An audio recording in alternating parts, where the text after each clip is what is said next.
তেওঁলোকেতো এটা দামী লেট্ৰিন বা সম্পূৰ্ণ সেপ্টিক ট্যাঙ্ক যিটো ট্যাঙ্কি দাম আজিকালি ৰড সিমেন্টৰ দামো বেছি হয়তো 20,000 বা 25,000 টকা পৰে সেইটো বনোৱা সম্ভৱ নহয় গতিকে আমাৰ একদম লো কষ্ট মানে কম পৰিমাণৰ ভিতৰত কম খৰচৰ ভিতৰত এটা লেট্ৰিন হৈছে ইণ্ডিভিজুৱেল হস্টেল লেট্ৰিন যিটো মাত্ৰ 1500 টকা দাম এতিয়া আপোনালোকে হয়তো মনত বহুতৰ মনত এইটো প্ৰশ্ন উদয় হ'ব পাৰে যে যিটো 20,000 টকা এটা সেপ্টিক ট্যাঙ্ক বনাই পেলাই লেট্ৰিন স্যানিটাৰী লেট্ৰিন বুলি কয় 20,000 লেট্ৰিনৰ কামটো এই মাত্ৰ 1500 টকা লেট্ৰিনে কেনেকৈ কৰিব এইটো তেনেকুৱা ঠিকমতে নহ'ব নেকি এনেকুৱা মনত আপোনালোকৰ এটা সন্দেহ আহিব পাৰে কিন্তু কথাটো তেনেকুৱা ধৰণৰ নহয় আমাৰ যিটো 1500 টকা লেট্ৰিন এইটো আমাৰ যিটো ইউনিসেফ বুলি এটা ইন্টাৰনেশ্যনেল সংস্থা আছে ইউনিসেফ সাপোৰ্টেড বা ইউনিসেফৰ দ্বাৰা এপ্ৰুভ লেট্ৰিন সেইটো অকল আমাৰ ধুবুৰী বা অসম বুলিয়ে নহয় সমগ্ৰ ভাৰতবৰ্ষতে এই লেট্ৰিনটো বিপিএল মানুহৰ কাৰণে এইটো দিয়া হৈছে আৰু এইটো 100% স্যানিটাৰী লেট্ৰিন এইটোত আপোনালোকে কোনো সন্দেহ আনিব নালাগে যিটো আমাৰ 22,000 টকাৰ ডাঙৰ সেপ্টিক ট্যাঙ্ক দিলে লেট্ৰিনে যিটো কাম কৰিব সেই কাম মানে একেটা কামেই এই 1500 টকা লেট্ৰিনটোও কৰিব মেইন কথা কি লেট্ৰিন এটা স্যানিটাৰী হোৱাৰ মই টেকনিক্যাল কথা অলপ ক'বলগীয়া হৈছে এই বিষয়ে আপোনালোকে অলপ জানিব মানে আপোনালোকৰ জ্ঞানটো মানে পইণ্ট ক্লিয়াৰ কৰিবৰ কাৰণে স্যানিটাৰী লেট্ৰিনৰ মেইন ক্ৰাইটেৰিয়া দুটা আছে এটা হ'ব এটা মেইন ক্ৰাইটেৰিয়াটো হৈছে যে মেইন মানে ক্যাৰেক্টাৰিষ্টিকটো হৈছে যে বাহিৰৰ কোনো কীট পৰুৱা বা মৌ মাখি সেই পায়খানাখিনি বা লেতেৰাখিনিত পৰি পেলাই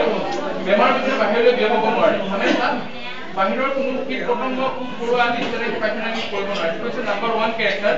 আৰু নাম্বাৰ 2 হৈছে ফাউল গেছ তাৰমানে যিটো পায়খানাৰ পৰা যিটো বেয়া গেছ ওলায় বা যিটো গেছ আমি ধৰক নাকত লাগিলে আমি অস্বস্তি কৰোঁ বেয়া এটা গোন্ধ ওলায় সেই গোন্ধটো যাতে বাহিৰৰ বায়ুমণ্ডলত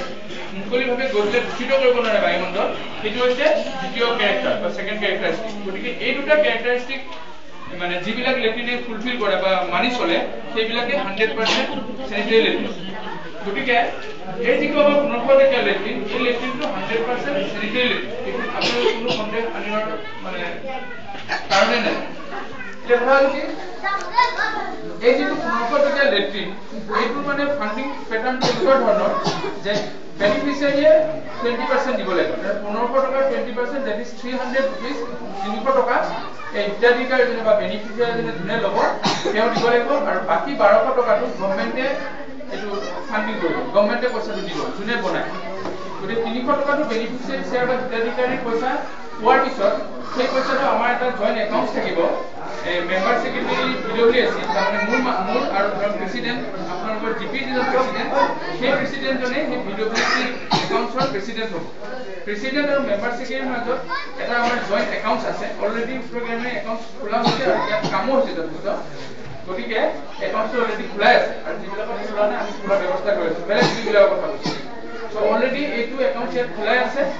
এই 300 টকাটো আপোনালোকে যেতিয়া জমা দিব একাউণ্টত জমা হোৱাৰ পিছতে আমি পাছবুক চাই পেলাই যেতিয়া পইচাটো জমা হয় এই জমাটো মানে আপোনালোকে ডাইৰেক্টলি নহয় প্ৰেসিডেন্ট বা সেক্ৰেটাৰীটো জমা দিব সেক্ৰেটাৰী গলে পইচাটো একাউণ্টত জমা কৰিব আৰু সেই পাছবুকত যেতিয়া পইচাটো ৰিফ্লেক্ট হ'ব জমা হোৱাটো পাম আমি ইয়াৰ যিটো সিলেক্টেড এনজিও আছে সেই আমাৰ ইয়াত আছে চিলাৰা কৃষি বিকাশ বুলি এটা এনজিও আছে তেওঁলোকে আগৰ পৰা এই প্ৰগ্ৰামৰ কাৰণে ইণ্ডিভিজুৱেল ফাৰ্ষ্ট লেট্ৰিনৰ কাৰণে সিলেক্টেড জিপি এণ্ড মানে চিফ ইঞ্জিনিয়াৰ স্যানিটেশ্যনৰ পৰা অলৰেডি সিলেক্টেড তেওঁলোকে কামখিনি কৰিব মানে এই ইণ্ডিভিজুৱেল ফাৰ্ষ্ট লেট্ৰিনৰ ক্ষেত্ৰত গতিকে এই 300 টকাতে জমা হোৱাৰ লগে লগে আমি তেওঁলোকক এটা অৰ্ডাৰ দিম সেই অৰ্ডাৰ মতে তেওঁলোকে আপোনালোকৰ ঘৰত গৈ পেলাই প্লেট বা যিবিলাক আছে স্কোৱাডিং প্লেট পেন